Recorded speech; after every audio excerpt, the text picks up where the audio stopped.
কি গো? হ্যাঁ, কি? আজকে টাকা পাঠিয়েছে মোবাইলে, পেয়েছো? হ্যাঁ 300 টাকা হ্যাঁ এসছে। এসছে? হ্যাঁ ওই তো মার কাছে ফোন। কখন আবার আসলো টাকা? আমি তো সে ঘুরিয়ে ঘুরিয়ে খালি সেই মোবাইলই দেখতেছি, সে টাকা আর বেরোচ্ছে না। কোনছে টাকা ঘুরিয়েছে কে জানে, সে টাকা তো খোঁজ পাচ্ছি না আমি কোনো। হ্যাঁ, আর কান শোনে না বলি, আর এই মোবাইলের মধ্যে ব্যাটার দিয়ে কথা মতো না টাকা ডোয়াবা না। তুমি টাকা হাতে নিবা, নিয়ে আসবা, খবরদার টাকা ডোয়াবা না, তাহলে লোকসান হয়ে যাবে কিন্তু। মোবাইল ভালো করে ঘুরিয়ে ঘুরিয়ে দেখেন, টাকা পাবেন। মোবাইলের মধ্যে টাকা ঢুকিয়েছে, বললো তো মোবাইলে টাকা ঢুকেছে। কখন থেকে আমি টাকার মধ্যে খোঁজই পাচ্ছি না, টাকার মধ্যে আমি খোঁজ পাচ্ছি না।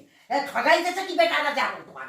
তুমি বেটারকে কবা যে আমার আমার সামনে টাকা পাঠালো, টাকা ঢুকে আছে, টাকা নাড়ার মোবাইল ভালো করে। নাড়াচ্ছি তো, গুটোচ্ছি নাড়াচ্ছি, কোনো রং বেরোচ্ছে না। তুমি বলবা যে তা আমার হাতে দাও, না আমার মোবাইল মধ্যে টাকা ঢুকবে না। ওইভাবে বলা যায় না, কাস্টমারকে ওইভাবে বলা যায় না, টাকা ওইভাবে পাঠায় এখন। কি আপনি ভালো করবো করে মারিয়ে বলতো? দেখেন, টাকা ঠিক মোবাইলের মধ্যে ঢুকে আছে। টাকা বেরুনের কোনো রাস্তাই নেই। একটু মজা করছি, একটু মজা করছি মার সাথে।